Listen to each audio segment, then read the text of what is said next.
J'ai noté quelques passages de l'Écriture dont j'aimerais me servir pour vous parler, et j'espère que Dieu bénira nos faibles efforts.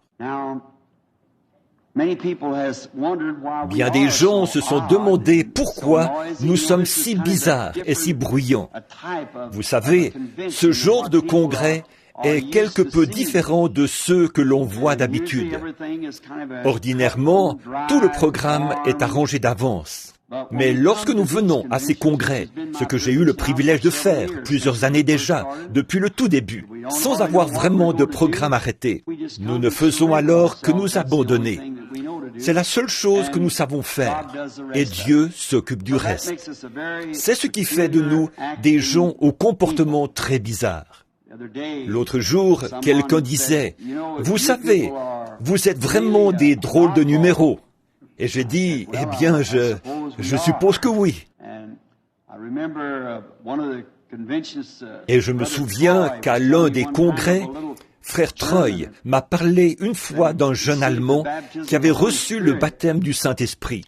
Et le lendemain, à l'atelier où il travaillait, il levait les mains et louait le Seigneur et parlait en langue et se comportait de façon épouvantable.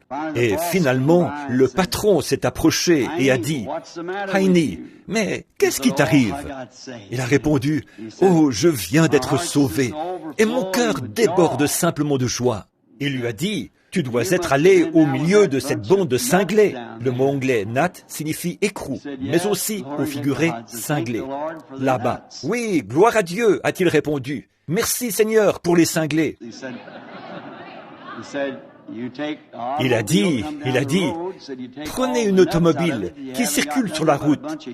Si vous en enlevez tous les écrous, ou cinglés, il ne vous reste plus qu'un tas de ferraille. » Et c'est à peu près ça, vous savez. Un jour, en Californie, en me promenant dans les rues de Los Angeles, j'ai vu un homme sandwich qui portait sur la poitrine un panneau réclame où figurait cette inscription. « Je suis un fou de Christ ». Tout le monde le regardait et j'ai remarqué qu'on se retournait aussi sur son passage.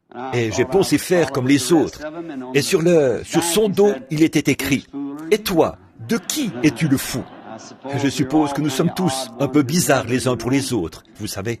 Mais vous savez, ce monde devient tellement encrouté dans ses habitudes que quelque chose de différent paraît si étrange pour les gens qu'ils pensent effectivement que quelque chose ne va pas. Et ordinairement, Dieu doit faire quelque chose de vraiment inhabituel pour ramener encore une fois les gens à la Bible. Je m'imagine bien que Noé a dû être considéré comme un cinglé par cet âge scientifique dans lequel il vivait, parce qu'ils avaient ou pouvaient prouver qu'il n'y avait pas d'eau dans le ciel.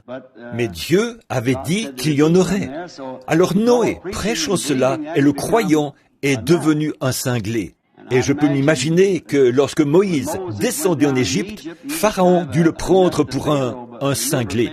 Mais souvenez-vous que Moïse pouvait aussi le penser de lui. Alors ça se comprend. Même Jésus fut considéré comme un hérétique. C'est vrai. Martin Luther était pour l'Église catholique un cinglé. Et John Wesley était un cinglé aux yeux des anglicans.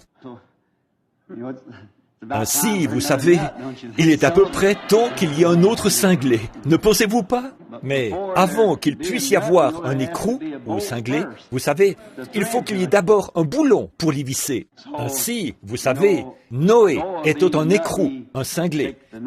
C'est l'écrou qui doit tirer le boulon pour rapprocher quelque chose et le fixer.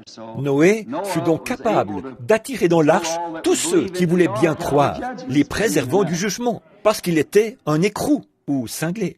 Nous constatons que Moïse a tiré l'Église hors d'Égypte parce qu'il était un écrou ou cinglé. C'est vrai.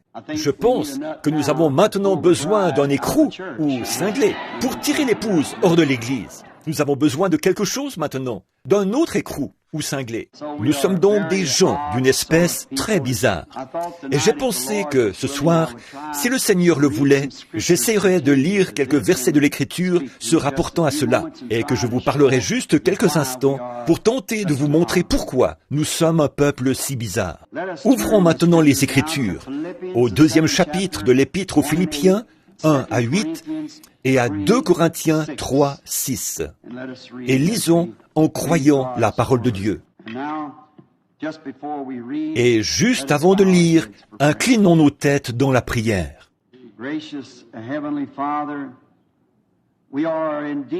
Bienveillant Père Céleste, nous sommes vraiment un peuple privilégié ce soir, de vivre dans cet âge et de voir les choses que nous voyons se produire et de savoir que le temps est proche où Jésus viendra pour son Église.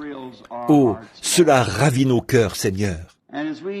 Et tandis que nous tournons les pages ce soir, nous te prions de nous donner un contexte à ce texte. Et puisse le Saint-Esprit révéler à nos cœurs ce qui serait bon et agréable à Dieu, car nous le demandons au nom de Jésus. Amen. Vous savez, je pense que je vais vous demander de faire quelque chose. Je demande généralement des choses étranges, et j'espère que je ne vais rien demander de trop étrange. Mais lorsqu'il s'agit de promettre fidélité à la patrie, devant notre drapeau, nous nous levons tous. Et quand le drapeau passe, nous restons debout. C'est la chose à faire. Nous restons debout pour le saluer. Alors, pour la lecture de la parole, levons-nous, si vous le voulez bien. 2 Corinthiens 3, 6. Il nous a aussi rendus capables d'être ministres d'une nouvelle alliance, non de la lettre, mais de l'esprit. Car la lettre tue, mais l'esprit vivifie. Or, si le ministère de la mort, gravé avec des lettres sur des pierres, a été glorieux, au point que les fils d'Israël ne pouvaient fixer les regards sur le visage de Moïse, à cause de la gloire de son visage, bien que cette gloire fût passagère. Combien le ministère de l'Esprit ne sera-t-il pas plus glorieux? Si le ministère de la condamnation a été glorieux, le ministère de la justice est de beaucoup supérieur en gloire.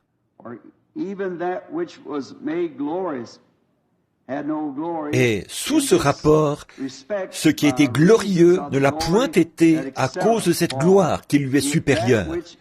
En effet, si ce qui était passager a été glorieux, ce qui est permanent est bien plus glorieux. Ayant donc cette espérance, nous usons d'une grande liberté.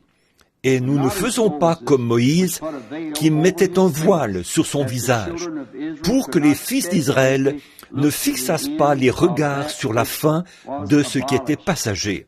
Mais ils sont devenus durs d'entendement, car jusqu'à ce jour, le même voile demeure, quand ils font la lecture de l'Ancien Testament, et il ne se lève pas, parce que c'est en Christ qu'il disparaît. Jusqu'à ce jour, quand on lit Moïse, un voile est jeté sur leur cœur. Mais lorsque les cœurs se convertissent au Seigneur, le voile est ôté. Or, le Seigneur, c'est l'Esprit. Et là où est l'Esprit du Seigneur, là est la liberté.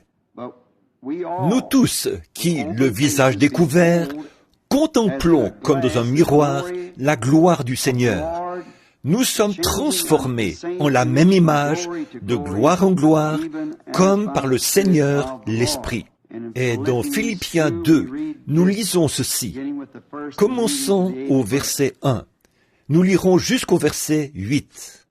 Si donc il y a quelque consolation en Christ, s'il y a quelque soulagement dans la charité, s'il y a quelque union d'esprit, s'il y a quelque compassion et quelque miséricorde, rendez ma joie parfaite, ayant un même sentiment, un même amour, une même âme, une même pensée.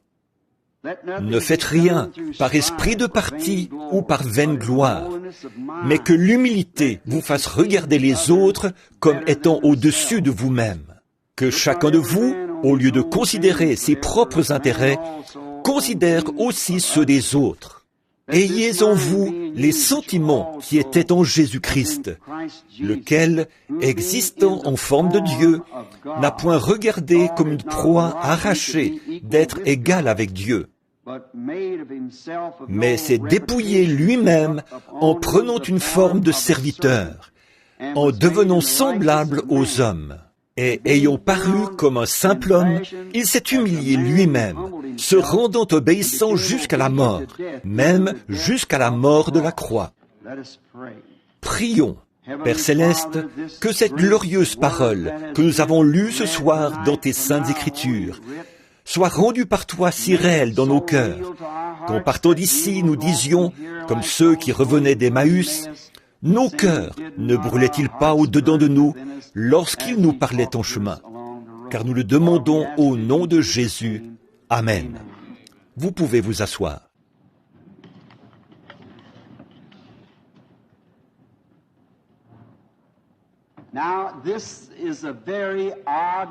Maintenant, c'est un texte très bizarre, mais je trouve qu'il est tout à fait de circonstance. Je désirais parler sur le sujet suivant, le Dieu puissant dévoilé devant nous.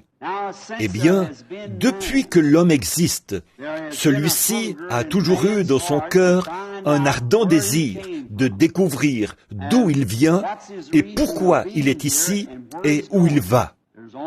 Il n'y en a qu'un qui puisse le lui dire. C'est celui qui l'a fait venir ici. Et l'homme a toujours désiré voir Dieu. Autrefois, dans l'Ancien Testament, nous voyons que Dieu se voilait aux yeux des incroyants. Dieu a une façon bien étrange de traiter avec les gens. Il se cache de l'incroyant et se révèle aux croyants. Dieu fait cela. Jésus rendit grâce au Père de ce qu'il avait caché ces choses aux sages et aux intelligents pour les révéler aux enfants, lesquels sont disposés à apprendre. Nous voyons donc que Dieu, par nature, ne change pas et qu'il agit toujours de la même façon. Nous découvrons dans Malachie 3 qu'il a dit « Je suis Dieu et je ne change pas ». Par conséquent, il agit toujours selon le même principe. Prenons l'un des plus anciens livres de la Bible. Lorsque Job, l'un des hommes les plus justes de son temps, un homme parfait selon les lois de Dieu, un serviteur, un noble et honorable serviteur, à tel point que Dieu a dit « Il n'y a personne comme lui sur la terre ». Mais, à un certain moment, il eut le désir de voir Dieu. Il savait que Dieu existait et il avait envie de le voir. Ou, en d'autres mots, d'aller chez lui, de frapper à la porte et dire « J'aimerais te parler », puis de s'asseoir, de parler avec lui comme nous le ferions entre nous. Nous avons une entente. C'est pourquoi nous avons ces congrès où nous pouvons nous retrouver, exprimer nos pensées, et nous arrivons à une meilleure compréhension mutuelle lorsque nous pouvons discuter ensemble de différentes choses. Les prédicateurs le font, les gens de tous les milieux le font, ils discutent entre eux. Et Job, Dieu était tellement réel pour lui qu'il voulait voir s'il ne pourrait pas aller frapper à sa porte et avoir un entretien avec lui. Nous constatons que Dieu lui a effectivement parlé, mais qu'il était voilé. Il était voilé sous forme de tourbillon. Et il a dit à Job de se ceindre les reins, qu'il allait lui parler comme à un homme. Il est donc descendu dans un tourbillon et a parlé à Job. Et il s'est fait connaître à Job à travers le tourbillon. Mais toutefois, Job ne l'a pas vraiment vu. Il pouvait juste entendre le vent souffler et tournoyer dans les arbres. La voix est alors sortie du milieu du tourbillon. Mais Dieu était voilé dans le tourbillon. En Afrique du Sud, on utilise le mot « amoya », qui signifie une force invisible. Et cette force invisible qui se trouvait dans le tourbillon s'est exprimée d'une manière audible. Job en a entendu la voix, mais il n'a pas du tout vu sa forme, puisque Dieu s'est voilé dans le tourbillon. Nous voyons que l'un des grands prophètes de la Bible, Moïse, dans l'Ancien Testament, l'un des serviteurs que Dieu avait choisi, sélectionné, prédestiné, lui aussi désirait le voir. Il avait été si intime avec lui et avait vu tant de choses provenant de sa grande main mystique qui le précédait et accomplissait des exploits que Dieu seul pouvait faire. Qu'un jour, il a désiré le voir et Dieu lui a dit « Va et tiens-toi sur le rocher ». Et pendant qu'il se tenait sur le rocher, Moïse l'a vu passer. Il a vu son dos. Et il a dit, cela ressemblait à un homme, au dos d'un homme. Toutefois, il n'a pas vu Dieu. Il n'a vu que le voile de Dieu. La Bible dit, personne n'a jamais vu Dieu, mais le Fils unique du Père l'a fait connaître. Ainsi Moïse l'a vu voilé sous la forme d'un homme. Et nous découvrons que le Jéhovah de l'Ancien Testament était simplement le Jésus du Nouveau Testament. Et le docteur Scofield, nous voyons ici que son expression « changer de forme » vient du mot grec « en morphé », qui signifie que l'invisible a été rendu visible. Quelque chose qui ne peut... Nous savons que c'est là. Cela pourrait être, ne peut être vu, mais néanmoins, nous savons que c'est là. Et lorsqu'il a changé de forme du en morphé, ce qui signifie qu'il est passé du surnaturel au naturel. Il n'a fait que changer de masque. Autrement dit, c'est semblable à une pièce de théâtre. Il jouait un rôle. Dans les tragédies grecques, lorsqu'il changeait de masque, peut-être qu'un même acteur allait jouer plusieurs rôles différents. Et ma fille, qui est ici, ils viennent de jouer une pièce de théâtre à l'école secondaire. Et un garçon que je connais, il jouait à peu près 4 rôles. Il allait donc dans les coulisses et changer de masque pour revenir interpréter un autre personnage. Eh bien, en prenant les prophéties de l'Ancien Testament qui décrivent le Messie, et en les comparant à la vie de Jésus, vous obtenez l'identité exacte de Jésus. Il n'était pas simplement un homme ordinaire. Il était Dieu, en morphé. Il est passé du surnaturel à la forme naturelle d'un homme. Néanmoins, il était Dieu manifesté dans la chair, dissimulé derrière ce voile de chair humaine. Examinez l'Ancien Testament. Je sais que je m'adresse ce soir à un auditoire composé de gens de différentes régions du monde. Et nous sommes ici pour découvrir ceci. Que sommes-nous? Que sommes-nous en train de faire? Qu'est-ce que nous... Vers quoi nous dirigeons-nous? Qu'est-ce qui se passe? Que signifie tout ceci? Maintenant, nous voyons ici que si vous, les Juifs, hommes et femmes, et si les rabbins du temple, jadis, avaient considéré la Bible, les prophéties, au lieu des traditions, ils auraient reconnu qui était Jésus. Ils ne l'auraient jamais appelé Belzébul, ils ne l'auraient jamais crucifié. Mais tout cela devait être joué. C'est une partie du drame. Et ils étaient aveuglés à ce sujet.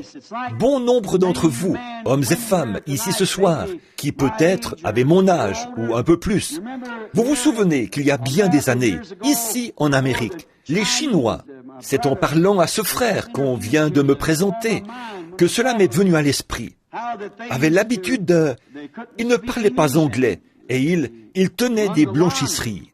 Et vous alliez à leur blanchisserie pour faire votre lessive. Le blanchisseur chinois prenait une étiquette, la déchirait d'une certaine manière. Vous preniez un bout de l'étiquette, lui l'autre. Et lorsque vous reveniez réclamer vos effets, ces 2 bouts de papier devaient s'imbriquer.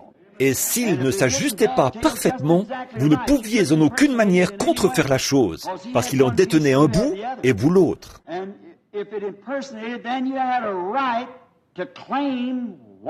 Et s'il y avait falsification, vous étiez alors en droit de réclamer ce qui vous appartenait.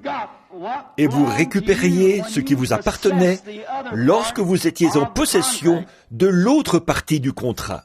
Ainsi en est-il ce soir. Quand nous possédons l'autre partie du contrat, lorsque Dieu a déchiré en 2 son Fils au calvaire, pris son corps en haut comme sacrifice et fait descendre vers nous l'Esprit qui avait vécu à un certain moment dans cet homme, Jésus. Ce même Dieu est voilé ce soir sous la forme du Saint-Esprit. Ces 2 bouts-là doivent venir ensemble et alors vous faites partie du contrat. Dieu s'est fait homme pour permettre à celui-ci de mieux le connaître. Je lisais une histoire il y a quelques années, et on y racontait qu'un grand et noble roi, je ne me rappelle pas son nom pour l'instant, je ne pensais pas parler de cette histoire. Peut-être n'est-elle que fictive, mais elle fait ressortir un point qui servira de base à ce que nous voulons dire. Ce roi, qui était si noble et qui avait tant d'amour pour ses sujets, déclara un jour devant sa garde et la famille royale, « C'est aujourd'hui la dernière fois que vous me voyez pour bien des années. » Et sa garde et les nobles lui dirent, « Bon roi, pourquoi dites-vous cela? Partez-vous pour quelque pays étranger où vous deviendrez un étranger? » Il dit, « Non, je vais rester ici même. Mais dit-il, je vais me mêler à mes sujets. Je vais devenir paysan. Je vais couper du bois avec le bûcheron. Je vais labourer la terre avec le laboureur. Je vais émonder les vignes avec ceux qui émondent les vignes. Je vais être l'un d'entre eux pour mieux me familiariser avec ce qu'ils font. Et je les aime et je veux mieux les connaître personnellement. Ils ne sauront pas que c'est moi, mais néanmoins, c'est de cette façon-là que je veux les connaître. »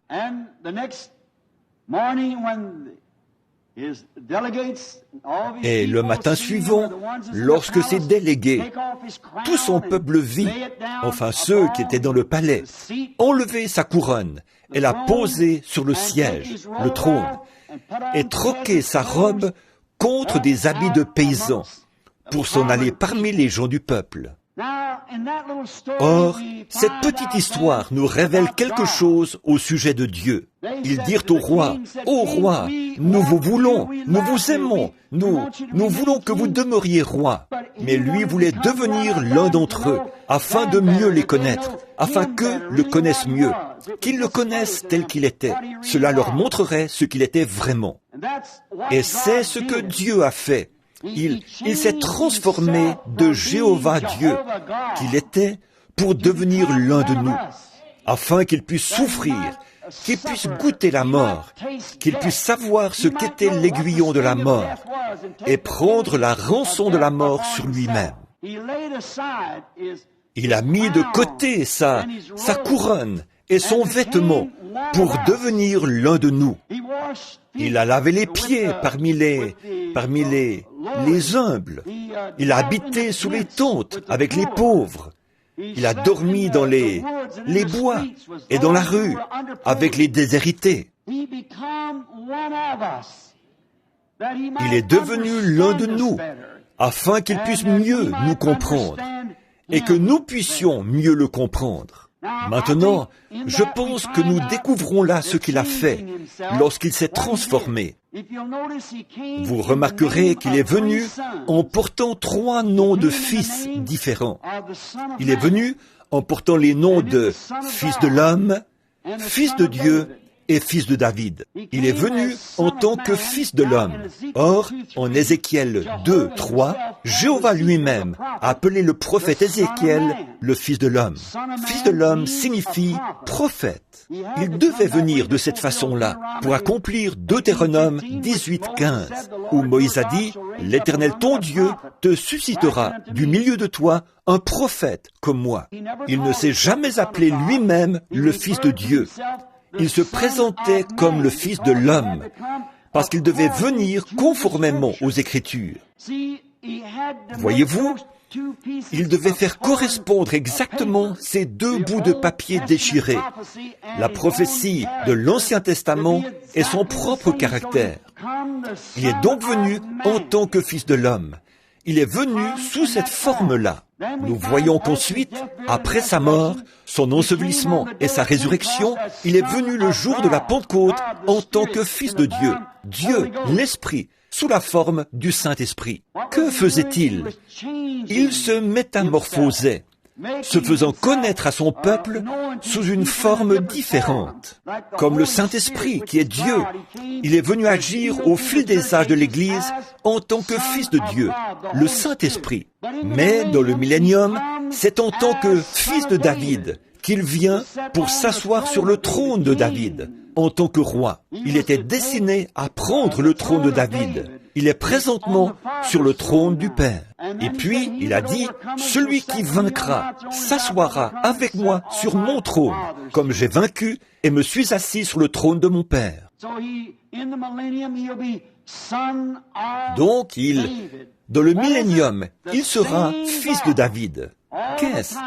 Toujours le même Dieu, changeant simplement son masque. Pour ma femme, je suis un mari. Avez-vous remarqué que la femme syrophénicienne a dit « Fils de David, aie pitié ». Il n'en a pas fait le moindre cas. Elle n'était pas en droit de l'appeler ainsi. Elle n'avait aucun droit sur lui en tant que fils de David. Il est le fils de David pour les Juifs. Et maintenant il est venu, mais lorsqu'elle l'a appelé Seigneur, c'est ce qu'il était, son Seigneur. Elle a obtenu ce qu'elle avait demandé. Maintenant, en tant que... il ne faisait que se transformer. À la maison, je suis 3 personnes différentes. Dans mon foyer, ma femme a des droits sur moi comme mari. Ma fille là-bas n'a aucun droit sur moi en tant que mari. Je suis son père. Et mon petit-fils là, je suis un grand-père pour lui. Il n'est donc pas en droit de m'appeler père. Je ne suis pas son père. Mon fils est son père. Je suis son grand-père. Mais je suis toujours le même homme.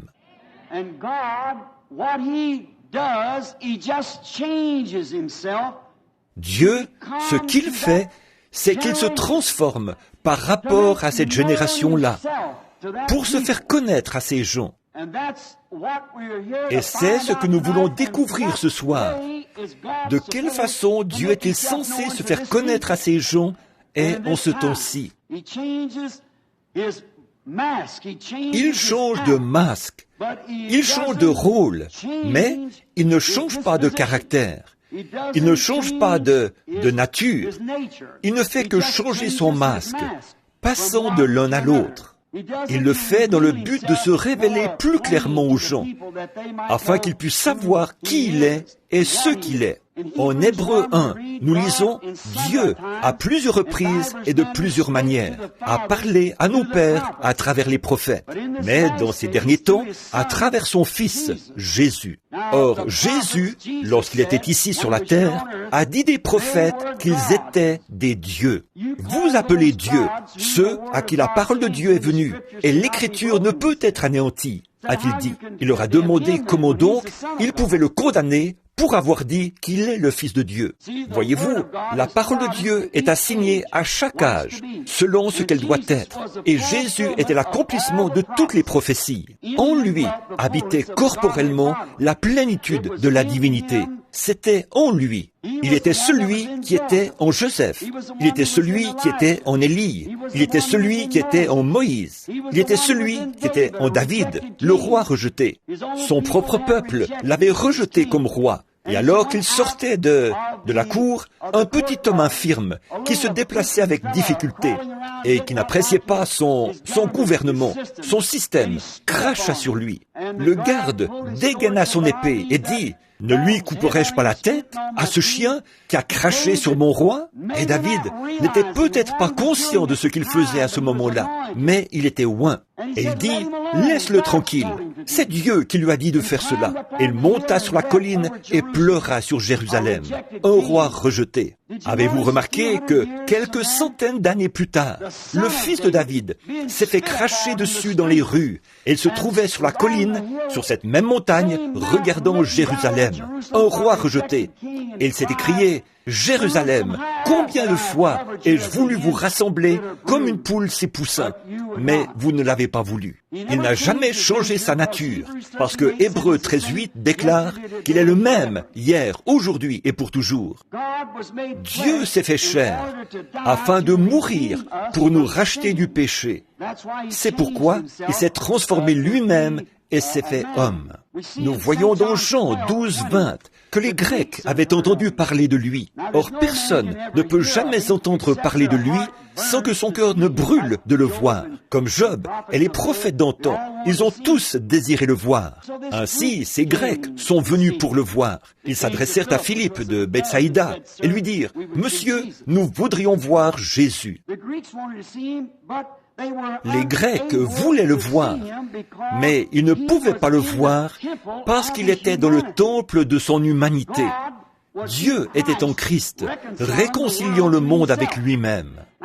Nous découvrons donc qu'ainsi ces Grecs ne pouvaient le voir. Et remarquez les paroles mêmes que Jésus leur adressa par la suite. Il dit, « Si le grain de blé ne tombe en terre et ne meurt, il reste seul. » En d'autres mots, il ne serait jamais en mesure de le voir sous cette forme changée, sous ce masque qu'il portait alors, parce qu'il était voilé dans la chair humaine. Mais, lorsque ce grain de blé tomberait en terre, alors il produirait toutes les races. Il était envoyé aux Juifs, bien sûr, à ce moment-là, mais ce grain de blé devait tomber. Il voilait Dieu dans une chair humaine, caché aux incroyants, mais révélé aux croyants.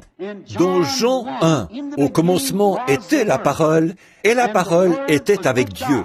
Et la parole était Dieu, et la parole a été faite chair, et elle a habité parmi nous, et nous l'avons contemplé, le Fils unique venu du Père, plein de grâce. Donc, au commencement était la parole. Une parole est une pensée exprimée.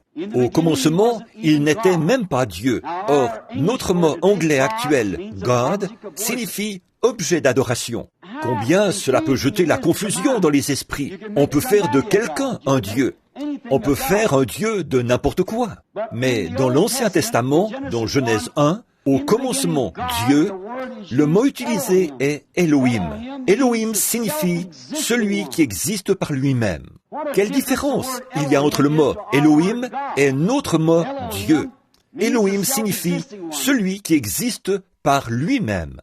Nous ne pouvons pas exister par nous-mêmes. Nous ne pouvons pas être tout-puissants, omnipotents, omniprésents, omniscients. Ce mot Elohim exprime tout cela. Nous ne pouvons pas être cela.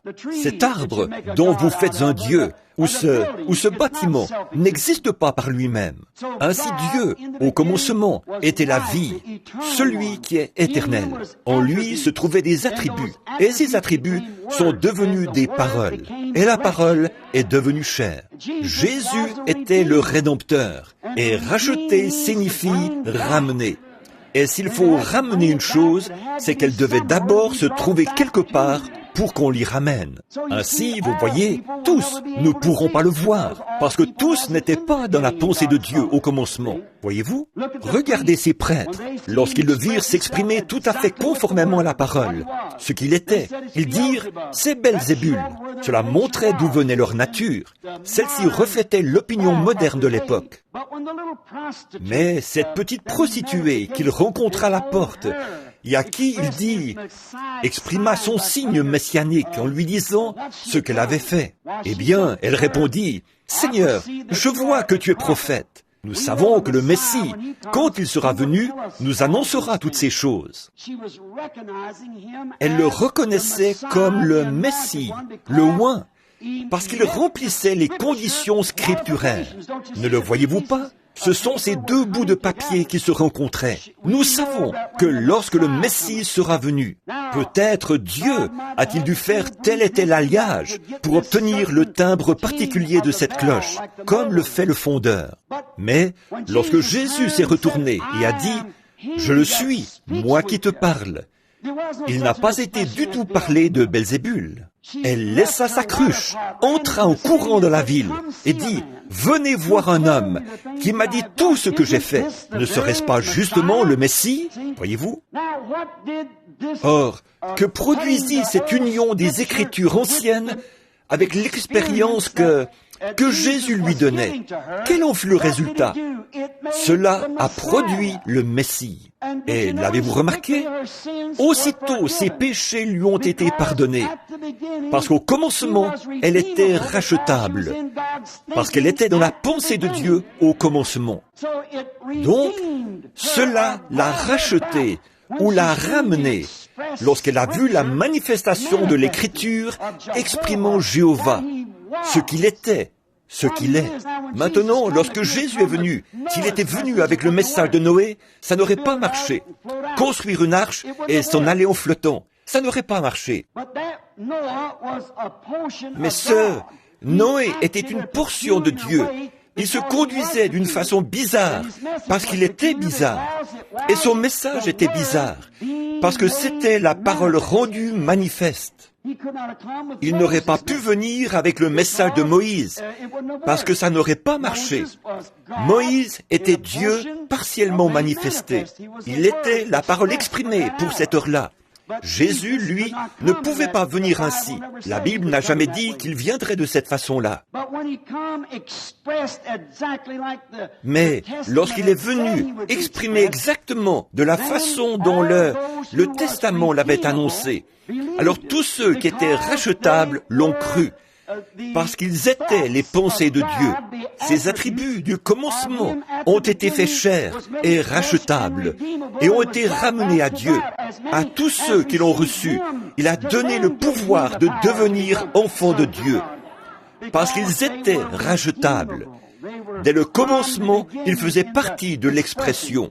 Si nous pouvions nous arrêter ici un instant, si c'était possible, et penser à cela, ce soir, au message de l'heure, les pensées exprimées de Jéhovah. Mais avant la fondation du monde, nous est-il déclaré, nos noms furent placés dans le livre de vie de l'agneau. Nous pouvons alors voir les deux côtés, comme je le disais au début. Pourquoi l'un est étrange pour l'autre? Il doit en être ainsi. Toujours. Il en a toujours été ainsi. Et l'on sera toujours ainsi. Il était la parole. Et la parole a été faite chair. Et elle a habité parmi nous.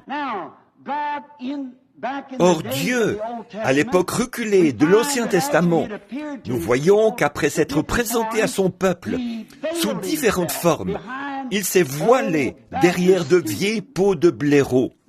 Dieu, à son propitiatoire, caché derrière des peaux de blaireau. Nous voyons comment, lorsque Salomon fit la dédicace du temple du Seigneur, et que ces peaux de blaireau étaient suspendues là, ce voile, comment il entra sous forme de colonne de feu et de nuée, descendit là derrière, et se voila par rapport au monde extérieur. Mais par la foi, Israël savait qu'il se trouvait là. Il savait qu'il y était. Peu importe ce que le monde païen pouvait en dire. Il était caché par rapport à l'incroyant. Mais le croyant, par la foi, savait qu'il était là derrière. Ils obtenaient miséricorde. Et lui était à son propitiatoire. C'était un grand secret. Vous savez, dans l'Ancien Testament, le fait de pénétrer derrière cette peau signifiait la mort. Maintenant, refuser d'y pénétrer, c'est la mort. À ce moment-là, pénétrer dans sa gloire signifiait la mort. Maintenant, rester éloigné de sa gloire, c'est la mort.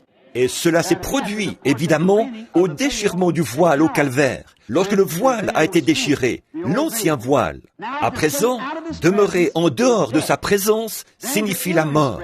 En ce temps-là, entrer en sa présence signifiait la mort. Voyez-vous, cela change de l'un à l'autre. Et il vous faut trouver les passages de l'Écriture qui indiquent dans quel âge nous vivons. Or, quand le voile fut déchiré au calvaire, le propitiatoire fut exposé au regard de tous.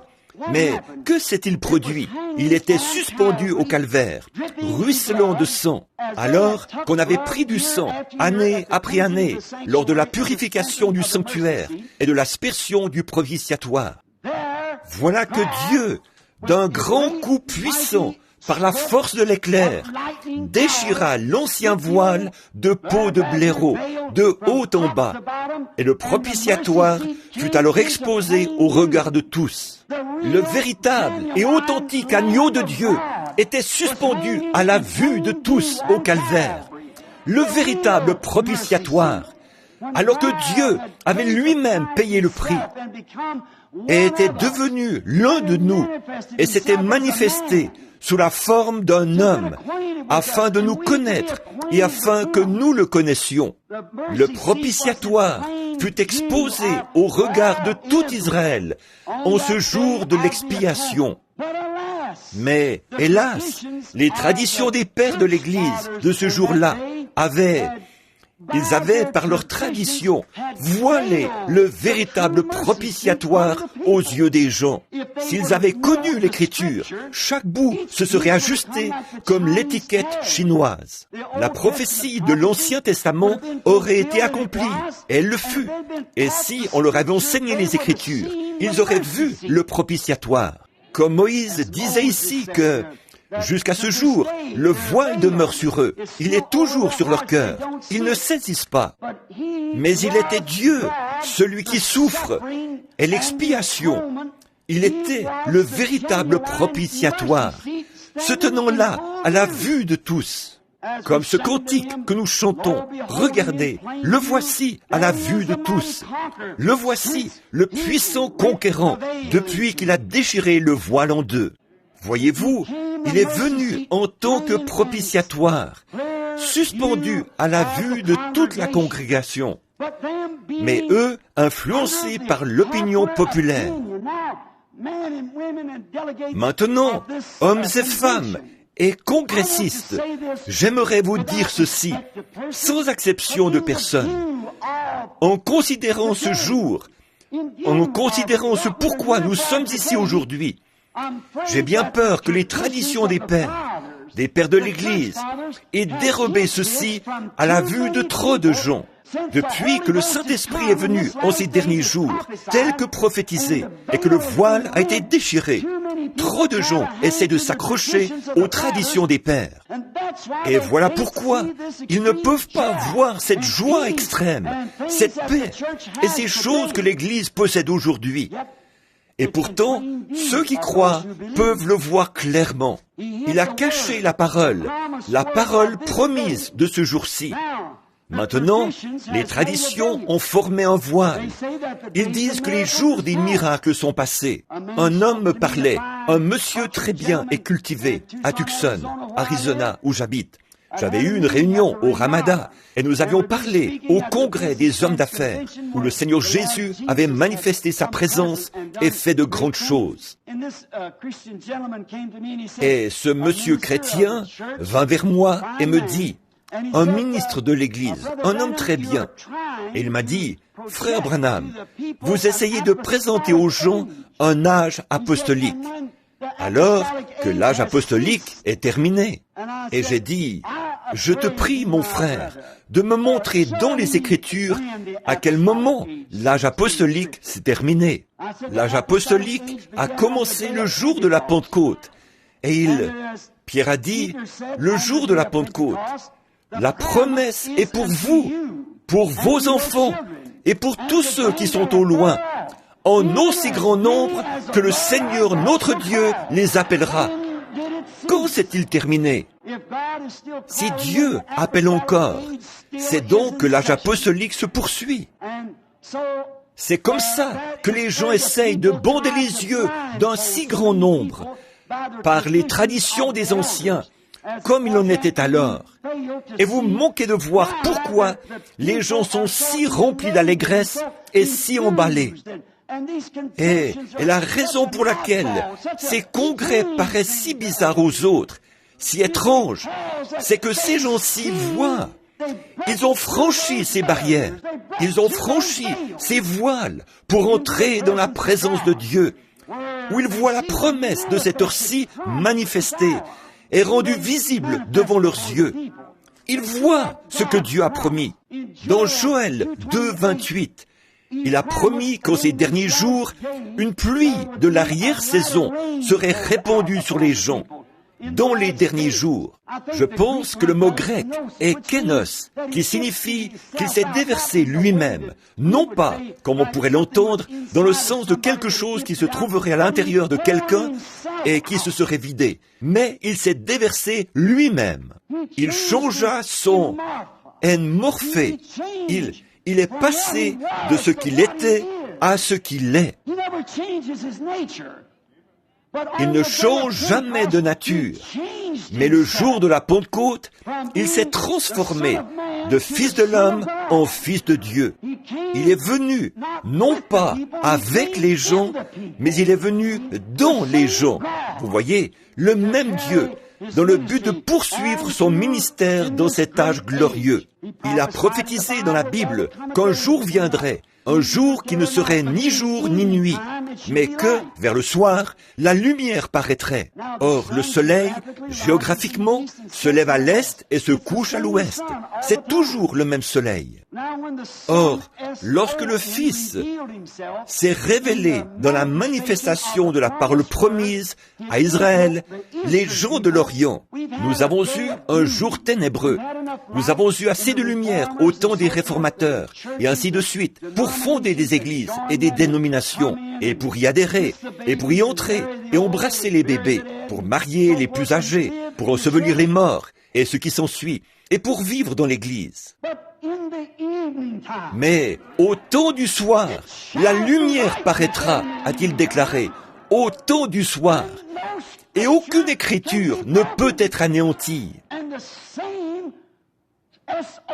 Et le même Fils qui s'est déversé lui-même, Kénos, le jour de la Pentecôte, a promis de faire de même au temps du soir. Voyez-vous, c'est selon la promesse. Joignez les deux bouts de l'étiquette, observez ce qui se passe et voyez ce qu'il a promis. Vous verrez alors où nous en sommes. Remettez la chose ensemble. Vous pouvez voir le dévoilement de cet être grand et puissant. Les traditions ont de nouveau voilé les yeux des gens face à ces grandes choses qui ont été prophétisées. Moïse, lorsqu'il descendit de la montagne qui était embrasée, quelle magnifique illustration! Moïse était descendu en Égypte et avait dit au père de l'Église que le Seigneur Dieu l'avait visité sous le nom de « Je suis ». Ce nom est au temps présent, non pas « j'étais »,« je serai », mais « je suis ». Toujours le même hier, aujourd'hui et pour toujours. Il est au temps présent. Cela est conforme à Hébreux 13:8. Jésus-Christ le même, hier, aujourd'hui et pour toujours. C'est encore la parole prophétisée et la congrégation qui devait s'ajuster exactement à cette parole, à l'expérience de ce jour. Les réformateurs l'avaient. Oh, mais c'est maintenant un autre jour. Voyez dans quel jour nous vivons. Tout comme il ne pouvait pas venir au jour de sa venue sur la terre, de la façon dont Moïse ou un des autres prophètes était venu. Cela n'était pas prophétisé. Et en ces derniers jours, la prophétie nous l'a annoncé de cette façon-ci. Ça ne peut pas venir sous la forme du réveil de Luther. Ça ne peut pas venir sous la forme du réveil de Wesley. Nous sommes à une heure de restauration. C'est un temps où cela doit revenir à la lumière originelle du soleil, celle de l'origine. Oh, combien nous pourrions étayer cela des Écritures. Et vous, théologiens, de quelque région du monde que vous proveniez, vous savez que c'est vrai. C'est une promesse. C'est ce qui fait que les gens sont si bizarres. C'est ce qui fait ces drôles de numéros, comme vous dites. C'est parce le voile des traditions a été soulevé et il le voit. Il est le même hier, aujourd'hui et pour toujours. C'est la promesse de Dieu et nous ne pouvons pas nous y opposer parce que les Écritures ne peuvent être anéanties. Oui, nous constatons qu'il a promis de se déverser dans son peuple et il est le même hier, aujourd'hui et pour toujours. Après que Moïse fut descendu en Égypte et qu'il eut fait connaître la chose, le Père confirma alors son message en descendant sur la montagne de Sinaï dans cette même colonne de feu et en embrasant la montagne. Avons-nous remarqué que celui à qui il fit la promesse, c'est celui-là qu'il plaça en avant avec la parole. Il avait les commandements, et pour avoir ce commandement, les commandements étaient la parole. La parole n'était pas encore venue au peuple. Ainsi, la parole vient toujours au prophète, et il était le prophète de cette heure-là. Jésus était la parole. Jean était le prophète, et Jésus vint vers lui dans l'eau, parce que, infailliblement, la parole vient toujours au prophète. Voyez-vous, la parole vient ainsi, pour Moïse, la parole est venue à lui, les commandements, et c'est lui qui les avait. Maintenant, avant que la parole fût proclamée et rendue manifeste, Moïse dut se voiler le visage, car la parole n'était pas complètement rendue manifeste. Il savait que quelque chose s'était produit, mais il ne savait pas de quoi il s'agissait, ce grondement de tonnerre, au point qu'ils dirent que Moïse parle, et non Dieu. Et Dieu dit, eh bien, c'est ce que je ferai. À partir de maintenant, je n'apparaîtrai plus ainsi. Je leur enverrai un prophète. Alors je parlerai à travers mon prophète. Or, si Moïse, avec la loi naturelle, comme Paul, en 2 Corinthiens nous l'a révélé ici, devait voiler son visage avec le naturel, à combien plus forte raison le spirituel sera-t-il glorieux et voilé à l'incroyant avant d'être manifesté devant lui? À combien plus forte raison appellera-t-on Moïse était un drôle de numéro? À combien plus forte raison vous appellera-t-on ainsi? Vous qui avez franchi le voile, avez pénétré dans la colonne de feu et en êtes ressortis avec la bénédiction. Et maintenant, vous êtes voilés. Les gens ne peuvent pas le voir. Ils ne peuvent pas comprendre. Si le naturel fut glorieux, combien plus le surnaturel le sera-t-il? Si le naturel, qui était passager, fut glorieux, combien plus glorieux sera ce qui n'a pas de fin? Mais néanmoins, c'est voilé. Ce n'est pas voilé aux croyants, mais à l'incroyant. Il ne peut pas le voir. Dieu se voile toujours à l'incroyant. Les traditions cachent cela. Comme il en était alors, ainsi en est-il aujourd'hui. À présent, nous avons un voile spirituel à la place du voile naturel d'autrefois. Cela a été confirmé par le prophète qui avait la parole écrite. C'était un prophétiseur, c'est-à-dire quelqu'un qui vient avec la parole écrite et qui cherche à la faire comprendre. Ils savaient que la parole était là, mais ils n'en connaissaient pas la signification. Et Moïse la leur a fait comprendre. Il dit, le commandement dit ceci, et voici pourquoi. Il l'a fait comprendre. Et avant d'être comprise, elle était voilée. Et ainsi en est-il aujourd'hui. La parole est voilée jusqu'à ce qu'elle soit révélée et rendue compréhensible pour les gens. Dieu, le Dieu puissant, voilé dans la chair humaine, la parole. Remarquez, nous découvrons donc qu'elle était cachée à l'incroyant, mais révélée aux croyants. Remarquez, Moïse devait pénétrer seul dans cette colonne de feu. Personne ne pouvait l'accompagner. Ce n'était pas Qu'est-ce que cela nous montre? Qu'on n'entre pas dans ceci en adhérant à un groupe pentecôtiste. Voyez-vous, il ne l'a jamais révélé à un groupe, il l'a révélé à un individu. Et il en est ainsi aujourd'hui. Vous dites, j'appartiens à une église, j'appartiens à ceci, mais cela ne marchera pas. Voyez-vous? Et quiconque essayait de suivre Moïse et d'imiter cela, en courait la mort. Et il en est de même aujourd'hui. C'est la mort spirituelle que d'essayer d'imiter. C'est ce à quoi nous voulons en venir ce soir. Il y a des comparaisons charnelles qui font leur apparition au sein des groupes. On essaye d'en avoir les agissements tout en menant une vie différente. On peut boire, on peut fumer, les femmes peuvent se permettre presque tout ce qui leur chante. Et comme le monde, et rester à la maison pour regarder la télévision et les choses du monde, et puis se considérer malgré tout comme pentecôtistes. Ils essaient d'imiter quelque chose d'authentique. Cela ne leur a pas encore été révélé. Une fois révélé, c'est glorieux. Et lorsque vous y pénétrez, quelque chose vous débarrasse de tout cela. Vous devenez un voile. Ça ne marchera simplement pas. Et d'en faire une contrefaçon entraînait la mort. Moïse, voilé, était la parole vivante pour le peuple. Et aujourd'hui, les gens qui sont voilés représentent la même chose. Ils sont des lettres écrites, lues de tous les hommes. Non pas une nouvelle lettre, mais la lettre qui a été écrite, manifestée. Ce sont ceux qui croient la parole et la promesse de ce jour, qui croient que Dieu répand effectivement son esprit sur toute chair.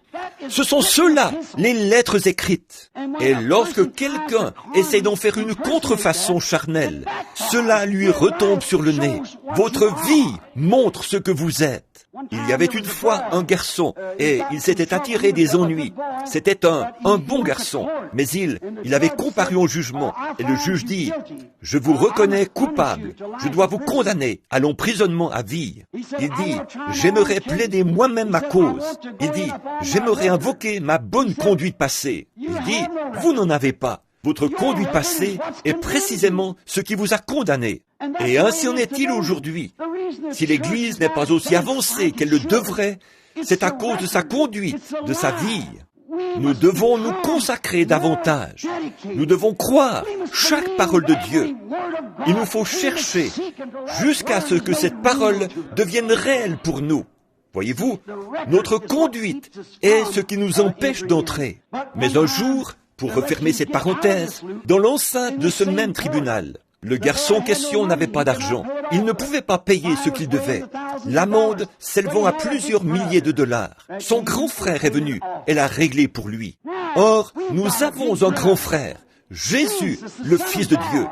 Il est venu payer notre rançon.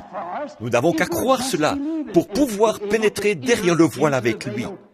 Comme il est notre Moïse. Jésus est notre Moïse d'aujourd'hui. Moïse, voilé, était la parole vivante pour le peuple. Aujourd'hui, Jésus, voilé, est la parole vivante pour les gens Jésus, dans l'Église. Le Saint-Esprit, le Fils de Dieu, dans les gens, révélant la parole par la promesse de ce jour-ci. C'est précisément cela, la même chose aujourd'hui. Et souvenez-vous que Moïse a fait cela et l'a manifesté. Non pas au monde entier, mais au peuple de l'Exode, à une seule catégorie de gens, à ceux qui sortaient dans l'Exode. Et aujourd'hui, le Saint-Esprit, en dépit des gens qui disent « la guérison divine n'est pas vraisemblable », alors que je consultais l'autre jour, un médecin m'a appelé au sujet d'une petite dame. Oh, il y a eu 4 ou 5 cas de personnes à l'article de la mort, à qui on n'avait donné que quelques heures à vivre, et le Saint-Esprit les a guéris. Le médecin mettait cela en doute, disant « comment est-ce possible ?» Mais, disait-il, c'est ma passion. J'ai dit, elle l'était, mais maintenant, elle est celle de Dieu. C'est son sujet à présent. Voyez-vous? Ainsi, vous voyez, ce qui se passe, c'est que Dieu est en train d'appeler les gens à participer à un exode, à sortir de derrière ce rideau charnel, où l'on essaye d'imiter, où l'on essaye d'adhérer à l'Église. Et ceci n'est pas tant les églises méthodistes, baptistes, presbytériennes, mais plutôt les églises pentecôtistes. C'est une affaire individuelle. C'est entre vous et Dieu. Vous devez entrer, pas votre groupe, pas votre église, pas votre pasteur. Mais c'est vous qui devez entrer. J'aimerais que vous remarquiez une autre caractéristique de Moïse. Lorsqu'il est ressorti, même s'il était prophète, même s'il était ce grand personnage, lorsqu'il est sorti avec la parole, le peuple a remarqué qu'il était transformé. Quelque chose lui était arrivé. Lorsqu'il est ressorti avec la parole confirmée de l'heure, les commandements, il était une personne transformée. Et il en sera de même pour vous. Lorsque vous sortirez de derrière ce voile humain qui vous faisait rire d'une réunion comme celle-ci, qui faisait que les hommes s'achoppent à la guérison divine, déclarant « les jours des miracles sont passés ». Traversez donc ce voile humain, ce voile de tradition, et tout le monde saura que quelque chose vous est arrivé. C'est comme pour notre honorable frère Jim Brown. J'imagine que la plupart des presbytériens savent que quelque chose lui est arrivé, parce qu'il est sorti de derrière un voile de tradition. Il a vu quelque chose dans ces gens qui l'attiraient. Il est sorti de derrière le voile. Eh bien, vous, lorsque vous sortirez de derrière le voile, vous serez alors exposé au regard de tous, afin qu'ils puissent voir que quelque chose vous est arrivé. La parole voilée pour l'incroyant, mais complètement visible pour le croyant. Jésus-Christ, le même hier, aujourd'hui et pour toujours. À cette époque, c'était Dieu. En ce temps-là, c'était Dieu dans un homme, son Fils, Jésus-Christ. Nous croyons cela. Il n'était pas simplement un prophète, un homme ordinaire, un être humain comme les autres. Il était Dieu en Christ, Dieu dans un homme, la plénitude de la divinité corporellement, dans un homme. Dieu dans un homme. À présent, c'est Dieu dans des hommes. Voyez-vous, la plénitude de Dieu dans la divinité corporellement dans son Église entière, se manifestant lui-même, accomplissant sa parole. Or, nous voyons que Dieu, au cours des âges, a toujours été recouvert de peau. Voyez-vous, Dieu s'est caché derrière un voile. Cela me fait penser à une petite histoire qui s'est passée dans le Sud. Là se trouvait un foyer chrétien. Et dans ce foyer chrétien, ils croyaient en Dieu. Et ils croyaient que Dieu les protégeait de tout malheur. Et c'est bien vrai. Et le Benjamin de la famille, un garçonnet âgé de 7 ou 8 ans, allait à l'école du dimanche. Et c'était un brave garçon. Mais il avait peur de l'orage. Et particulièrement lorsqu'il y avait des éclairs. Et j'ai raconté ceci à un homme l'autre jour, quand on a annoncé la nouvelle de cet homme qui avait été guéri. Ce même ministre m'a dit, « Ils font de vous un Dieu, frère Branham. » Eh bien, vu que c'était un critiqueur, j'ai pensé que je pouvais peut-être couper un peu court à la chose. Pas pour blesser, vous savez, mais simplement pour... J'ai dit, est-ce que le fait d'en être un s'éloignerait par trop de l'écriture? Voyez-vous? J'ai dit, non, pas du tout. J'ai dit, parce que Jésus a appelé les prophètes des dieux. Voyez-vous? C'est exact, Dieu. Et ils disent, mais vous autres, vous essayez de prendre la place de Dieu. Ce n'est pas si loin du compte. C'est exactement cela. C'est tout à fait juste. Dieu manifesté dans la chair, tout comme il l'a promis. Cette petite famille, donc, je lui ai raconté cette petite histoire qui m'est venue à l'esprit à l'instant. Il se trouva qu'un soir, l'orage éclata, et la maman dit à son plus jeune, « Monte vite, fiston, et va te coucher. » Il dit, « Maman, j'ai peur. » Il dit, « Il n'y a rien qui puisse te faire de mal. Monte et va te coucher. » Le petit Benjamin était étendu là-haut, apercevant par les fenêtres la lueur des éclairs. Le petit bonhomme est devenu si inquiet qu'il se cachait la tête sous la couverture. Il entendait malgré tout la foudre, ou voyait les éclairs sur les fenêtres, et il entendait le grondement du tonnerre. Alors il dit, « Maman !» Elle dit, « Qu'est-ce que tu veux, fiston ?» Il dit, « Monte un peu dormir avec moi. » Elle monta les escaliers comme le ferait toute bonne mère dévouée. Elle monta et prit son enfant dans ses bras. Elle lui dit, « Fiston, maman désire te parler un petit peu. » Il dit, « Très bien, maman. » Elle dit, « Souviens-toi bien de ceci. Nous allons constamment à l'église. Nous lisons la Bible. Nous prions. Nous sommes d'une famille chrétienne. Nous croyons en Dieu. » Et elle ajouta, « Nous croyons que dans les orages et dans tout ce qui peut survenir, Dieu est notre protection. » Il dit, « Maman, je crois tout ça. Mais lorsque ces éclairs sont si près, je veux un Dieu qui soit recouvert de peau. » Ainsi, je pense que non seulement ce garçon, mais nous tous sommes de cet avis-là. Lorsque nous nous assemblons, lorsque nous prions les uns pour les autres, Dieu recouvert de peau. Et nous nous rendons compte que Dieu a toujours été recouvert de peau. Lorsque Moïse l'a vu, il était recouvert de peau. Il ressemblait à un homme. Lorsque Dieu était derrière les rideaux, il était recouvert de peau. Et Dieu, ce soir, dans son Église, est voilé dans son Église, avec de la peau sur lui. Il est toujours le même Dieu ce soir. Nous constatons cela.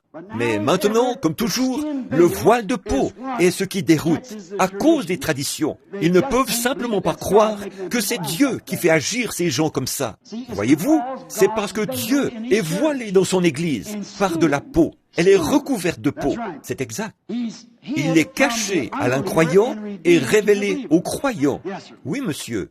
Or, quand leur voile de tradition des anciens est transpercé par la parole, oh, bien sûr, aujourd'hui, alors apparaît visiblement, nous le voyons, la divinité à nouveau voilée dans la chair humaine. Hébreux 1 le déclare, et Genèse 18 également. Vous vous souvenez que Dieu était un homme lorsqu'il se trouvait là, mangeant et parlant avec Abraham, et qu'il avait révélé ce que Sarah faisait dans la tente derrière lui. Et Jésus a dit, ce qui arriva du temps de Sodome arrivera de même à la venue du Fils de l'homme. La divinité à nouveau voilée dans la chair humaine.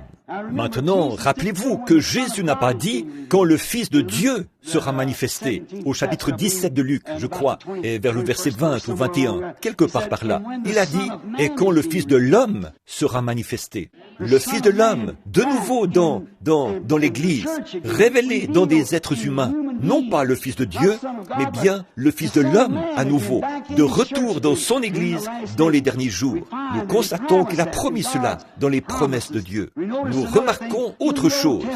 Dans l'Ancien Testament, j'ai ici une référence dans l'Exode. Ces vieilles peaux de blaireau, à quoi servaient-elles? À cacher la gloire de Dieu au peuple. Les peaux de blaireau. La raison pour laquelle les gens ne pouvaient pas la voir, c'est qu'une peau l'enveloppait. La peau la gloire de Dieu était derrière la peau. Et maintenant, la gloire de Dieu est derrière votre peau. C'est juste. Et les traditions ne la voient pas. Elle est derrière le voile, comme l'était la parole. Qu'y avait-il à l'intérieur de ces peaux, jadis, de ces vieilles peaux de blaireau, et dont l'aspect n'avait rien pour nous plaire? Et puis, lorsque cela a été fait chair et a habité parmi nous, son aspect n'avait toujours rien pour nous plaire. Et c'est la même chose aujourd'hui. Il n'y a rien qui soit susceptible d'être désiré dans un homme ou une femme, mais c'est ce qui se cache à l'intérieur qui compte.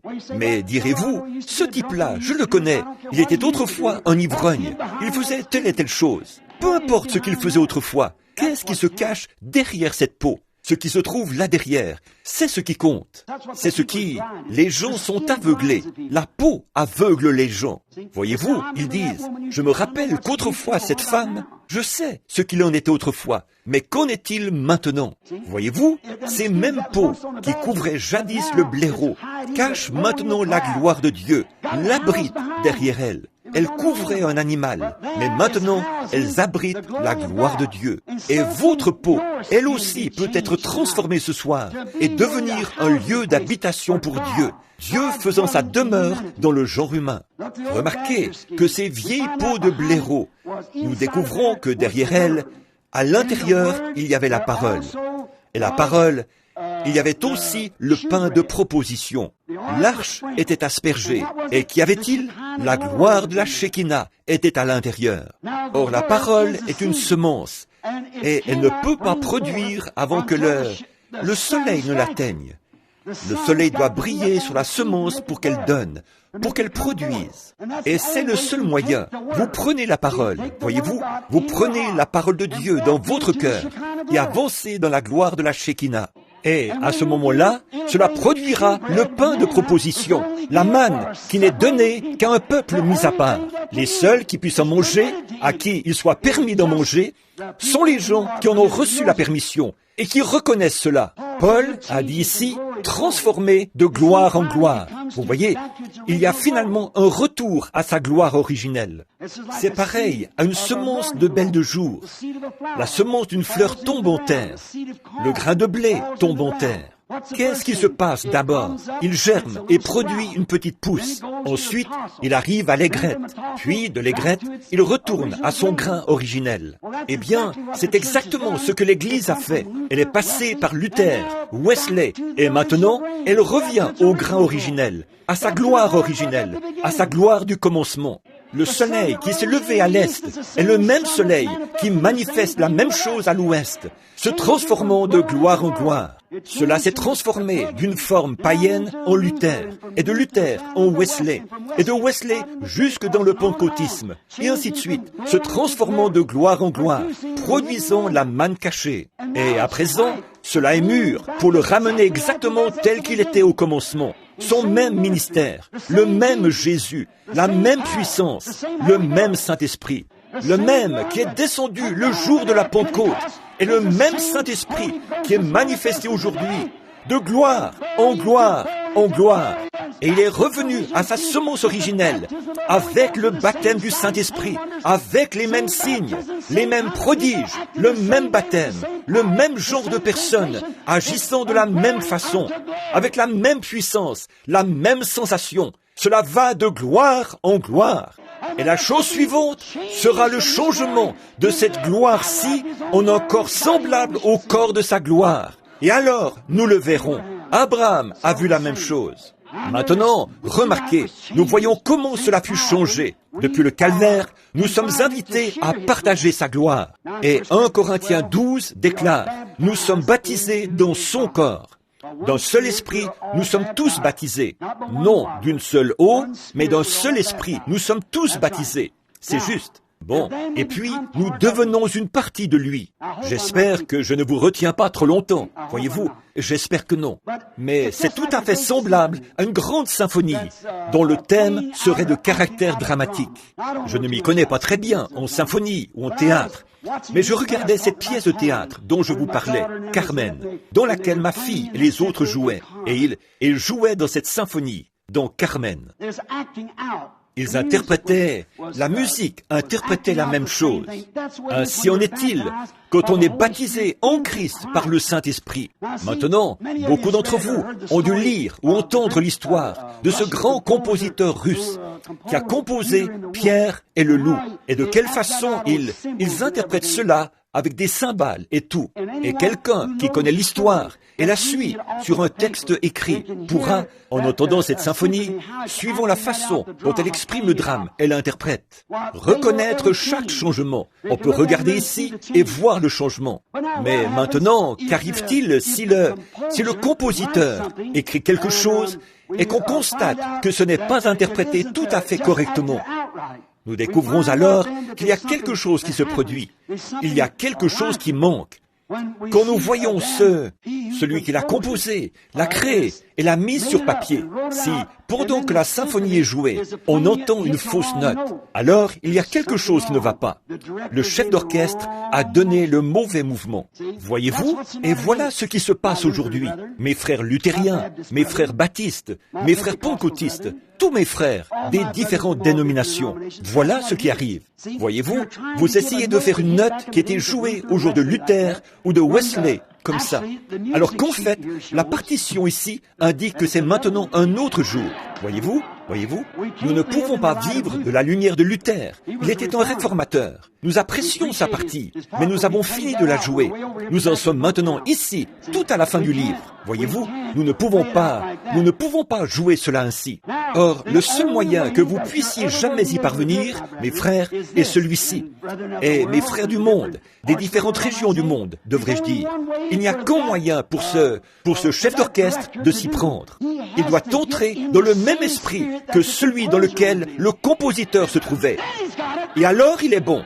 Et lorsque l'Église, la symphonie elle-même, tandis que le monde est aux aguets, attendant ces signes et prodiges, lorsque l'Église, le compositeur et le chef d'orchestre entrent tous dans l'esprit du compositeur, à ce moment-là, si quelqu'un dit « les jours des miracles sont passés », ça ne sonne pas juste. Mais quand on s'imprègne du bon mouvement et de l'esprit juste, comment y parviendrez-vous sans que l'esprit du compositeur descende? Amen. Alors, quand vous dites « les jours des miracles ne sont jamais terminés », la symphonie s'écrit « Amen ». Lorsqu'on arrive par exemple à « Jésus-Christ, le même hier, aujourd'hui et pour toujours », la symphonie s'écrit « Amen ». Vous recevrez une puissance, le Saint-Esprit survenant sur vous. La symphonie s'écrit « Amen ». Je l'ai. Ce ne sont plus des hypothèses alors. Toute la symphonie est en parfaite harmonie avec la parole. Elle fait comme ceci. C'est ça. Oh, c'est magnifique. Le chef d'orchestre, le compositeur doivent être dans le même esprit. Et les musiciens doivent être eux aussi dans le même esprit pour que tout soit bien joué. Et le monde, lui, est en train de s'interroger sur ce qui se passe. Le communisme dont on parle, et ils m'ont rendu malade avec ça. Cette histoire d'intégration et tout, et de ségrégation. Oh, miséricorde, toutes ces sottises, tandis que la venue du Seigneur est si proche. Il y a quelque chose qui sonne faux. J'ai bien peur que le chef d'orchestre, que les chefs d'orchestre se soient éloignés de l'esprit du compositeur. Lorsque nous aurons l'esprit de ce compositeur, cette puissance originelle de Dieu, qui, comme le déclare la Bible, a poussé les hommes d'antan par le Saint-Esprit à écrire cette Bible, vous verrez ces deux bouts de papier chinois s'assembler, tout comme la Bible de Dieu, et un croyant s'assembleront, parce qu'ils sont tous les deux dans le même esprit. Ils sont identiques, ils coïncident parfaitement. Ce dont nous avons besoin aujourd'hui, c'est de chefs d'orchestre. C'est juste revenir à la parole et revenir à la croire telle qu'elle est écrite. Alors, vous voyez Dieu lui-même. C'est le dévoilement. C'est là que la pièce de théâtre devient réalité. Aujourd'hui, on dit, eh bien, il est un Dieu historique. Nous savons qu'il a traversé la mer Rouge. Il a fait tout ceci. Il a été dans la fournaise ardente avec les enfants hébreux. À quoi sert un Dieu historique s'il n'est pas le même aujourd'hui? L'homme est constamment en train de glorifier Dieu pour ce qu'il a fait, pense à ce qu'il fera, mais ignore ce qu'il est en train de faire. L'homme est simplement ainsi fait. Et c'est la même chose aujourd'hui, mes frères. C'est exactement la même chose. Oh là là! Revenons et faisons en sorte que la symphonie soit jouée correctement pour que le monde puisse voir. Jésus a dit, quand j'aurai été élevé de la terre, j'attirerai tous les hommes à moi. Et il est le même hier, aujourd'hui et pour toujours. Que les chefs d'orchestre entrent dans l'esprit juste, en harmonie avec les musiciens et le compositeur. Et tout ira bien. À ce moment-là, plus de suppositions, nous sommes alors identifiés avec lui. Hébreux 13:8 déclare, il est le même hier, aujourd'hui et pour toujours. Nous sommes identifiés avec lui en acte 2. Nous sommes identifiés avec eux, avec le même baptême, la même chose. Tout ce qu'il était alors et tout ce qu'il est. Tout ce qu'il était et tout ce qu'il est, nous le sommes. C'est exactement cela. Tout comme si je désire être un véritable Américain, je dois être identifié avec tout ce que l'Amérique a été, tout ce qu'elle est. Je dois être identifié avec elle. Si je suis un véritable Américain, si je suis un véritable Américain, j'ai débarqué à Plymouth Rock. Amen. Je l'ai fait si je suis Américain. Vous aussi, vous avez débarqué à Plymouth Rock avec les pères pèlerins. À Plymouth Rock, lorsqu'ils ont débarqué là-bas, j'étais avec eux. Et vous aussi, nous tous.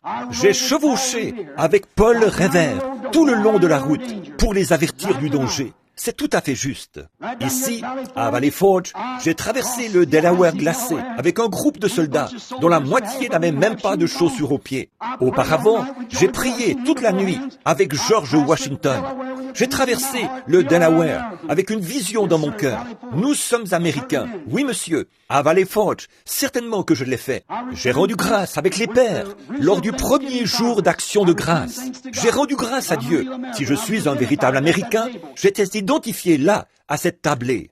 Si je suis un véritable Américain, j'étais identifié lorsque je me suis tenu aux côtés de Stonewall Jackson. Si je suis un véritable Américain, j'étais identifié au Boston Tea Party. Oui, monsieur. Lorsque nous avons refusé de nous laisser rouler. Quand, étant un véritable Américain, j'étais identifié avec cela. Oui, monsieur. Oh là là. J'ai sonné la cloche de la liberté en 1776, lors du premier 4 juillet. J'ai sonné la cloche de la liberté ici, et j'ai proclamé notre indépendance. Pour être un véritable Américain, je dois l'avoir fait. J'ai été identifié à sa honte lors de la Révolution. Alors que frère luttait contre, je dois porter sa honte, tout comme je dois porter sa gloire. Si je suis Américain, je dois être ainsi. J'étais identifié avec l'Amérique. Oui, monsieur. J'étais identifié là-bas, à Gettysburg, lorsque Lincoln a fait son discours. Oui, monsieur. J'étais sur Wake Island. Sur Wake Island, je me suis relevé du milieu des soldats aux corps ensanglantés. Sur Guam, j'ai aidé à hisser le drapeau. Je suis un véritable Américain. Amen. Tout ce que l'Amérique est, je le suis, et j'en suis fier. Assurément, tout ce que l'Amérique a été, tout ce qu'elle est, je le suis encore. Si je suis Américain, tout ce qu'elle a été, je dois l'être, parce que je suis identifié avec elle. Il en est de même lorsqu'on est un vrai chrétien. Vous devez vous identifier. J'ai prêché avec Moïse, ou plutôt avec Noé, et averti les gens du jugement imminent en tant que vrai chrétien. J'étais avec Moïse au buisson ardent. J'ai vu la colonne de feu. J'ai vu sa gloire. J'étais avec Moïse, là-bas, dans le désert. En tant que chrétien, je dois être identifié avec tout ce que Dieu était. En tant que chrétien, j'ai contemplé sa gloire, j'ai entendu sa voix. N'essayez surtout pas de m'en dissuader, parce que j'y étais. Je sais de quoi je parle. J'ai vu ce qui s'est passé. Oui, monsieur. J'étais à la mer Rouge. J'y ai vu l'Esprit de Dieu descendre et refouler les eaux. Non pas à travers un lit de roseaux, comme on essaye de le prétendre aujourd'hui, mais à travers une mer profonde de 30 mètres. J'ai vu l'Esprit de Dieu. Avec Moïse, j'ai traversé à sec cette mer Rouge. J'étais à la montagne de Sinaï et j'ai vu les éclairs et la foudre tomber. J'ai mangé la manne avec eux là-bas. J'ai bu à ce rocher. J'y bois encore ce soir. J'étais identifié avec les mangeurs de manne. J'étais identifié avec ceux qui ont bu du rocher. J'étais aussi identifié lorsque Josué sonna de la trompette et que la muraille de Jéricho s'écroula. J'étais dans la fosse aux lions avec Daniel. J'étais dans la fournaise ardente avec les enfants hébreux. J'étais avec Élie sur la montagne du Carmel. J'étais avec Jean-Baptiste et en présence de ses détracteurs. J'ai vu l'Esprit de Dieu descendre. J'ai entendu la voix de Dieu dire: celui-ci est mon fils bien-aimé, en qui j'ai trouvé mon plaisir. Oui, monsieur, assurément, j'étais identifié avec lui. C'est tout à fait juste. J'étais identifié là, au sépulcre de Lazare, lorsqu'il a ressuscité Lazare. J'étais identifié avec la femme au puits, lorsqu'il lui a parlé de ses péchés. Oui, monsieur, certainement, j'étais identifié avec lui dans sa mort. Et j'étais identifié lors de ce premier jour de Pâques. Je suis ressuscité d'entre les morts avec lui. Je suis identifié avec lui dans sa mort. Je me trouvais avec les 120 dans la chambre haute. J'étais identifié là-haut avec eux. Oh, je me sens religieux. Oh là là, j'y étais identifié. Je suis l'un d'entre eux. J'étais identifié. J'ai fait la même expérience qu'eux. En tant que vrai chrétien, j'y étais quand cela s'est produit. J'ai été témoin de la venue de ce vent puissant et impétueux. J'ai été témoin de cela. J'ai senti la puissance de Dieu qui ébranlait. J'étais avec ceux qui parlaient en langue. J'ai senti l'onction envahir l'endroit. J'étais avec eux. J'étais identifié avec eux lorsque le Saint-Esprit s'est mis à parler en langue par leur bouche. J'étais avec Pierre en présence des critiques en Acte 2 lorsqu'il a prêché ce sermon mémorable J'étais identifié avec lui. Oui, monsieur. En Acte 4, lorsqu'ils se sont assemblés, j'étais avec eux quand le bâtiment a tremblé. Après la réunion de prière, le bâtiment où ils étaient assis a tremblé.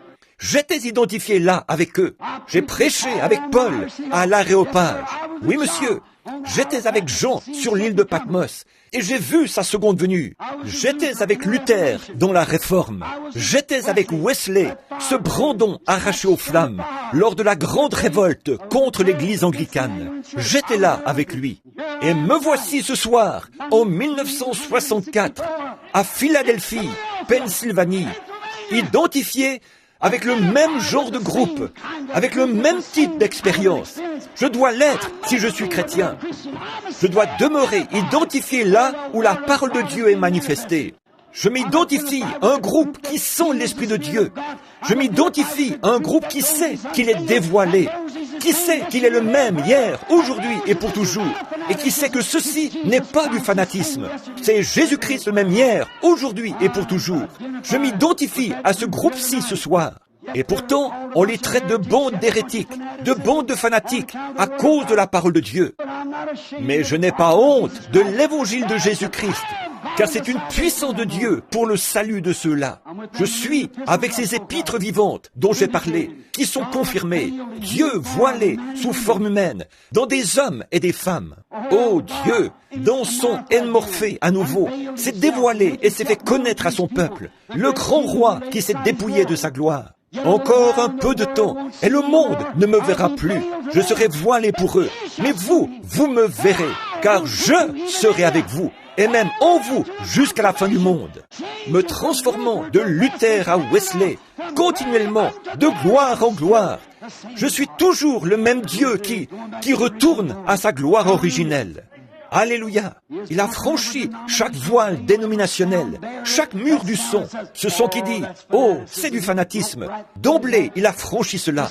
Ce son qui s'est fait entendre là-bas disant « Oh, ces gens-là sont fous ». Il a d'emblée franchi ce voile-là. Oh oui, il l'a fait. Oh, vous n'y arriverez pas. Vous n'êtes qu'une bande de fanatiques.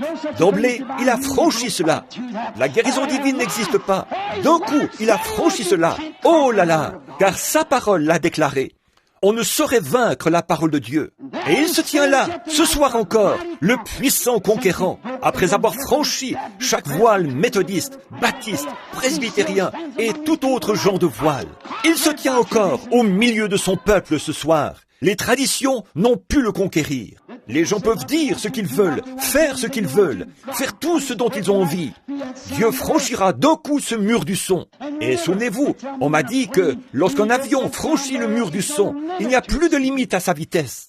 Et moi je vous dis que lorsque vous franchissez ce mur de tradition qui dit que Jésus l'était jadis, mais il ne l'est plus maintenant, et que vous découvrez qu'il est le même hier, aujourd'hui et pour toujours, il n'y a aucune limite à ce que Dieu peut faire, ici même, dans ce congrès. Il fera voir au monde ce dont il a besoin, non pas d'une exposition internationale, mais d'un réveil international, où il peut être rempli et baptisé de la présence du Dieu vivant, Morphée, se voilant lui-même dans la chair humaine. Alléluia! Je le crois. Chaque mur, chaque voile a été franchi. Chaque voile, rien ne pourrait cacher sa présence. Lorsque les gens ont faim dans leur cœur, c'est qu'un voile est sur le point d'être franchi. Vous pouvez en être sûr. Il a déchiré tous les voiles par son glorieux Saint-Esprit. Et il est ici ce soir, le puissant conquérant, le même hier, aujourd'hui et pour toujours, guérissant les malades, baptisant les croyants, tel qu'il l'a toujours fait. Il est le puissant conquérant. Les démons qui ont été condamnés sont en fuite. Oui, monsieur, ils le sont toujours lorsqu'il est présent. En terminant, permettez-moi de dire ceci. J'ai lu, il y a bien des années, une histoire au sujet d'un vieux violoniste. Et il possédait un vieux violon qu'il allait vendre. Vous avez entendu l'histoire bien des fois. Et on voulait le vendre pour une certaine somme.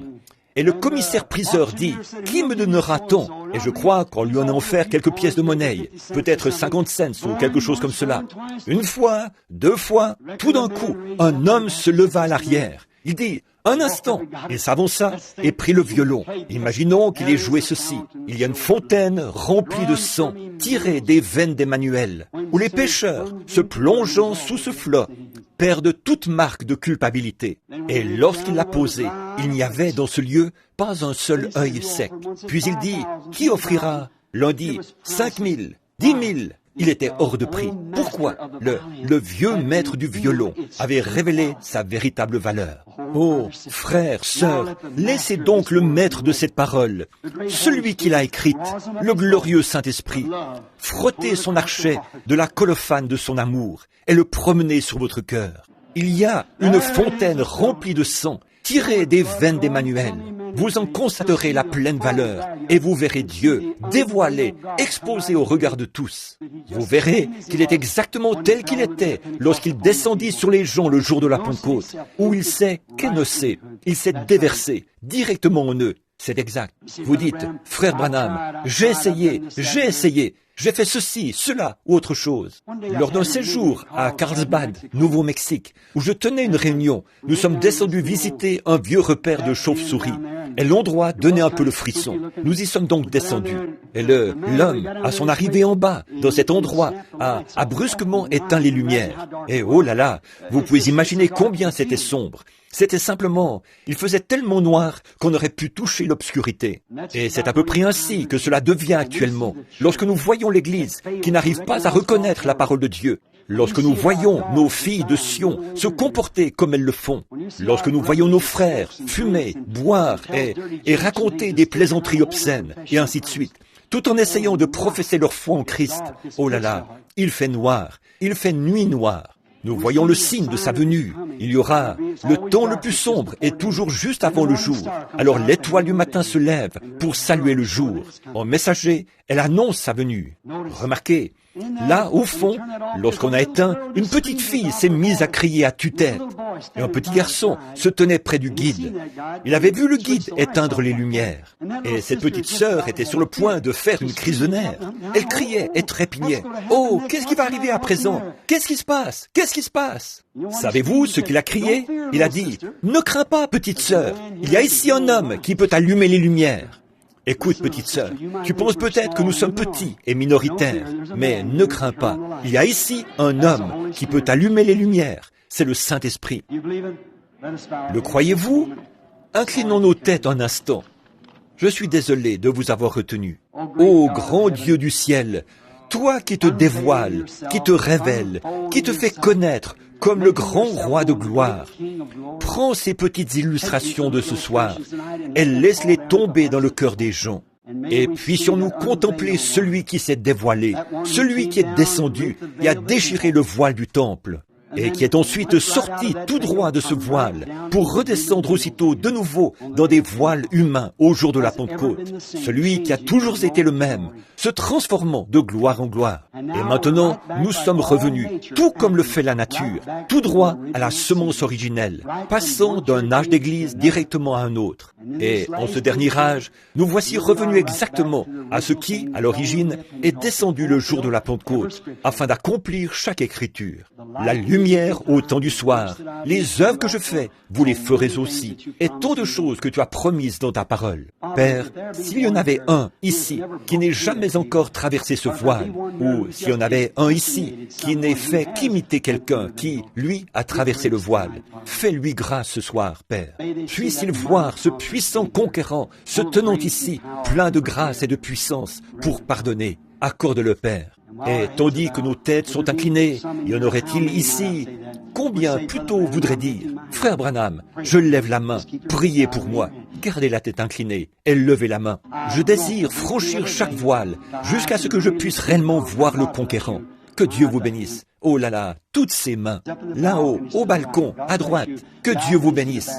Au balcon, en arrière, que Dieu vous bénisse. Soyez tout à fait honnête. Sur la gauche, levez la main, dites, Frère Branham, quoique je sois chrétien depuis des années, je n'ai jamais vraiment franchi ce voile. Je ne l'ai pas encore vraiment fait. Je ne possède pas ce que possédait à l'époque. Voici ce que nous avons aujourd'hui. Je suis une plante de serre chaude. Prenez une fleur cultivée en serre chaude.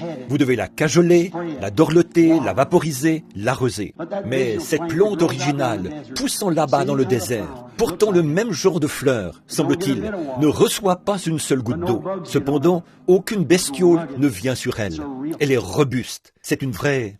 Pourriez-vous comparer le christianisme avec le christianisme d'aujourd'hui à ce qu'il était alors? Pouvez-vous imaginer que ce groupe qu'on appelle, de par le monde actuel, les chrétiens, soit comme celui d'après la Pentecôte, eux qu'il faut pouponner, caresser, qui vont d'une église à l'autre, qu'on dise quelque chose qui leur déplaise, ils se lèvent et s'en vont? Oh, pouvez-vous imaginer cela? Non. Qu'y a-t-il? C'est une reproduction.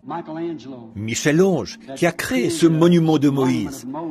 Vous pouvez vous en procurer une reproduction bon marché, mais l'original, celui qui a peint la Sainte Seine, je suppose que la peinture originale pourrait coûter des millions de dollars, si encore on pouvait l'acheter. Je ne sais même pas où elle se trouve, mais vous pouvez en acheter une reproduction bon marché pour environ $1,98. Vous le pouvez. Et ainsi en est-il aujourd'hui. Un chrétien bon marché, une reproduction, un simple membre d'église, on peut les acheter pour une cigarette ou un simple verre.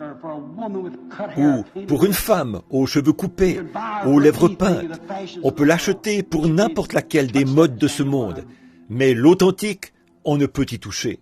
Je le vois, bien en vue, le même hier, aujourd'hui et pour toujours. Ô chrétien, ne désires-tu pas être un véritable chrétien? Vous, qui n'avez pas encore levé la main, le ferez-vous alors que je vais prier à l'instant? Que Dieu vous bénisse, que Dieu vous bénisse. Oh, ça c'est bien. Regardez donc Notre Père Céleste, ta parole ne retournera point à toi sans effet. Tu es celui qui a fait la promesse. Je suis seulement responsable de dire que c'est toi qui l'as dit. Je ne fais que répéter tes paroles. Tu as dit, celui qui écoute ma parole et croit à celui qui m'a envoyé, à la vie éternelle. Tu l'as promis. Et Seigneur, nous savons qu'il y a aujourd'hui de ces reproductions, plusieurs qui prétendent croire, alors qu'ils ne croient pas. Cela se voit. Mais Seigneur, il y en a d'authentiques aussi. Je te prie simplement d'accorder ce soir à chaque homme ou femme, garçon ou fille, peu importe leur nationalité, leur couleur, l'église à laquelle ils sont affiliés. Ô Dieu, remplis-les. Puisse-t-il voir la réelle manifestation de ce même Jésus aujourd'hui, ici, parmi nous, tel qu'il était le jour de la Pentecôte, où il s'est révélé pour cet âge, comme étant le Saint-Esprit. Accorde-le, voyant que la parole est accomplie, que les prophéties se réalisent. Si nous comparons aujourd'hui ce qu'on appelle l'Église du monde, ou le Conseil mondial des Églises, si nous comparons cela à la promesse de la Pentecôte, il n'y a pas de comparaison possible. Nous ne pouvons pas faire laver nos vêtements sales avec ce ticket-là. Mais, Seigneur Dieu, si nous voulons bien revenir à cette fontaine, Il y aura un processus de purification. Alors notre expérience et la parole de Dieu coïncideront. Alors nous pourrons réclamer nos biens. Accorde-le ce soir, Seigneur, alors que je remets ces gens entre tes mains. Donne à chacun ce dont il a besoin, Père. Nous le demandons au nom de Jésus. Amen. Que Dieu vous bénisse. Merci beaucoup d'être resté debout, d'avoir attendu longtemps. Je suis désolé de vous avoir retenu jusqu'à 22h10. Que Dieu soit avec vous jusqu'à ce que je vous revoie demain matin. Je vais maintenant remettre le service à, je pense, au maître de cérémonie.